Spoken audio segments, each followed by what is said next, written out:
मंदिर में रह गई। थोड़ा ध्यान देना, बहुत ऊंचे शब्दों पर स्मरण करिएगा जो आपकी जिंदगी को बनाने वाले शब्द हैं।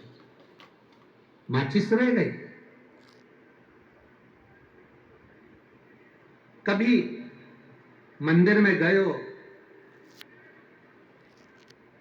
भूलवश भूल से माचिस छूट गई है, घी की एक डब्बी मंदिर में रह गई है, भूलवश, जानकर कर नहीं, भूलवश रह गई।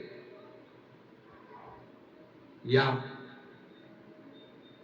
आप मंदिर में पहुंचे हो और कोई फूल की डलिया, फूल की कोई टोकनी मंदिर में रह गई।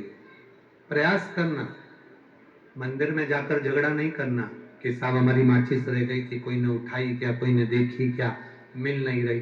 फूल की डलिया रह गई, कोई बात नहीं, डलिया मिल जाए, फूल अगर किसी ने चढ़ा दिए, माचिस खाली भी हो गई, कोई बात नहीं।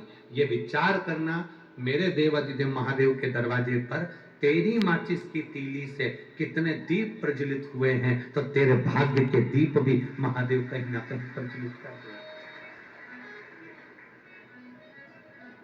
एक विवाद नहीं करना है। मैं शंकर के मंदिर में पहुंचकर, शिवालय में पहुंचकर, देवालय में पहुंचकर कोई विवाद नहीं। दुनिया के लोग हंसेंगे, दुनिया के लोग ताना देंगे, दुनिया के लोग गालियां देंगे, दुनिया के लोग अपशब्द कहेंगे, पर हमें विचार नहीं करना।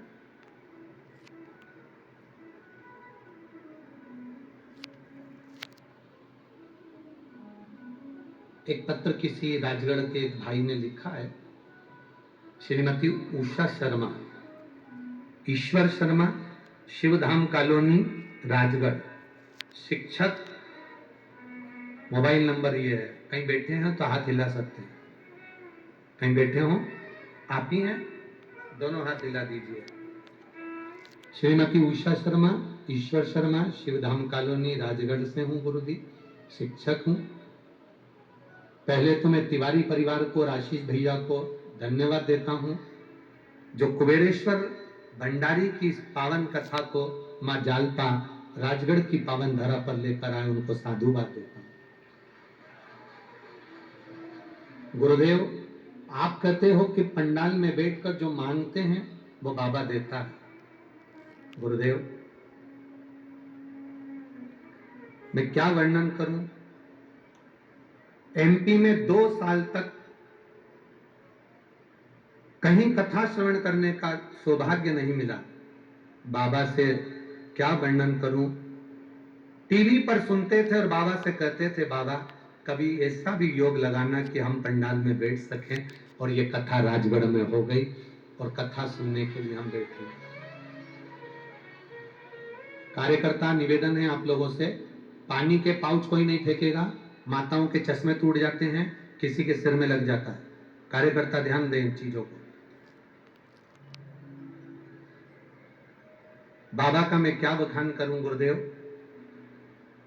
दुनिया हंसती थी मेरे मकान पर, मेरे प्लाट पर कि तिरछा प्लाट है, समोसे जैसा प्लाट है। लोग हंसते थे कि कहां इसका मकान बनेगा।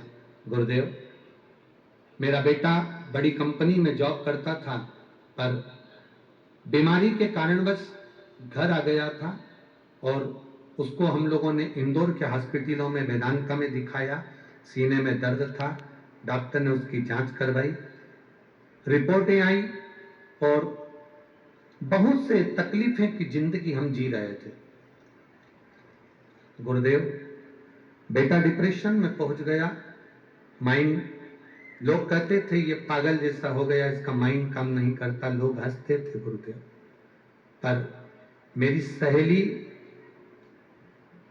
जिसका मैं एहसान मानती हूं, जिसने, कौशल्या सेन मेरी सहेली का नाम है गुरुदेव, उसका मैं एहसान कभी जिंदगी में नहीं भूलूंगी। हम इतनी परेशानी में चल रहे थे, कौशल्या सेन जो सेन समाज की है गुरुदेव, वो आपकी कथा सुनती थी और उसने मुझसे कहा कि क्यों घबराती है, बेटा डिप्रेशन में चले गया, बीमारी ज्यादा हो गई, सर्विस छूट गई, नौकरी छूट गई, लोग पागल सा कहते, टेंशन क्यों लेती है। एक काम कर, शिव जी को 1 लोटा जल चढ़ा और चल अपन कुबेरेश्वर धाम से होकर आते। मेरे साथ 2022 29 मई को हम लोग कुबेरेश्वर धाम गए और बाबा से प्रार्थना कर कर आए, और बाबा ने ऐसी कृपा करी, 29 मई को गए और 29 जून को मेरे मकान का काम चालू हो गया। बेटा बीमार था, धीरे धीरे उसको आराम लगना प्रारंभ हुआ, डिप्रेशन में था, कहां सर्विस लगेगी, लोग हंसते थे, कहां नौकरी लगेगी, लोग हंसते थे। और बाबा की कृपा का मैं क्या वर्णन करूं गुरुदेव, वास्तव में एक लोटा जल सारी समस्या का हल है। मेरा बेटा HDFC बैंक में उसकी जॉब लग गई है और सैलरी ऑफिसर पद पर वो विराजमान है, इसलिए मैं बाबा को यहाँ नमन करने आया हूं। साधुवाद बाबू आपको, हर हर महादेव, दोनों हाथ हिला दो एक बार, श्री शिवाय। ये शिव तत्व है।